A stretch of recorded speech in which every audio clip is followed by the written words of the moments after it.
جيت قلت لك انك ممكن تتعلم برمجة وتبدأ تشتغل وانت في بيتك، وكمان تلاقي فرص في مصر وكمان فرص بره مصر وبالدولار، هتصدقني؟ في الحقيقة ان الفرق بين السوق المصري والسوق الاجنبي ضخم جدا، ولازم تعرف ايه اللي تتعلمه بالظبط علشان ما تضيعش وقتك. في الفيديو ده هقولك خريطة الطريق كاملة، تتعلم ايه لو عايز تشتغل محلي وتتعلم ايه لو عايز تشتغل عالمي. خلينا نبدأ بالسوق المصري. في مصر معظم الشركات الصغيرة والمتوسطة بتدور على حد شغال يقدر ان هو يحل مشاكل بسرعة. يعني ايه؟ يعني عايزك تعرف ادوات الاساسية وتقدر تخلص الشغل بسرعة في اسرع وقت ممكن. طب ايه الحاجات اللي مطلوبة في السوق المصري؟ في السوق المصري لو احنا هنتكلم على الفرونت اند، لازم تكون عارف HTML CSS جافا سكريبت، وكمان فريم ورك زي رياكت او انجولار. بالنسبة للباك اند وخصوصا في مصر PHP ولارافيل او نوت جي اس علشان معظم المواقع مبنية عليهم.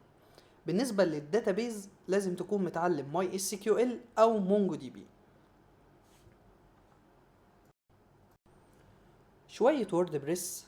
كتير من الشغل في مصر بيجي من مواقع الوورد بريس، ولو عايز تشتغل فريلانسر محلي هتلاقي طلب كبير على تصميم مواقع الشركات، متاجر إلكترونية وسيستمز بسيطة. طيب بالنسبة للسوق الأجنبي، في الحقيقة السوق الأجنبي مختلف تماما. هناك الموضوع مش مجرد إنك تعرف كود وخلاص، هناك الشركات عايزة سوفت وير انجينيرنج محترف. يعني إيه؟ يعني لازم يكون عندك أساس قوي وتفكير منظم.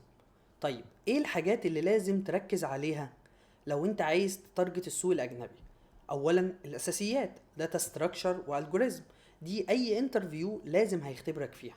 لغة قوية زي جافا أو بايثون أو جافا سكريبت خصوصا مع النوت جي اس. فريم وركس عالمية زي برينج بوت، جانجو، نيكست جي اس، رياكت. فيرجن كنترول زي جيت او جيت هاب اللي بيستخدم الفيرجن كنترول، لازم تبقى محترف فيهم. مفاهيم برمجية زي الكلين كود، الديزاين، الاو بي. التعامل مع الكلاود زي جوجل كلاود، ازار، اي دبليو اس.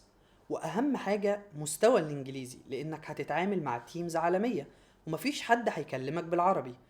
الشركات بره بتدور على اللي يقدر يحل مشاكل معقدة ويكتب كود نظيف ويشتغل في فريق عالمي.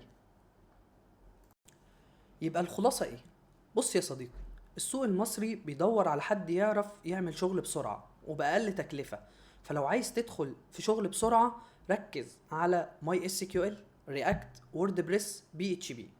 اما بالنسبة للسوق الاجنبي بيدور على سوفت وير انجينيرنج، فاهم كمبيوتر ساينس، منظم، عنده انجليش قوي. يعني لو عايز فلوس بسرعة هنا في مصر ركز على اللي يفتح لك باب شغل سريع.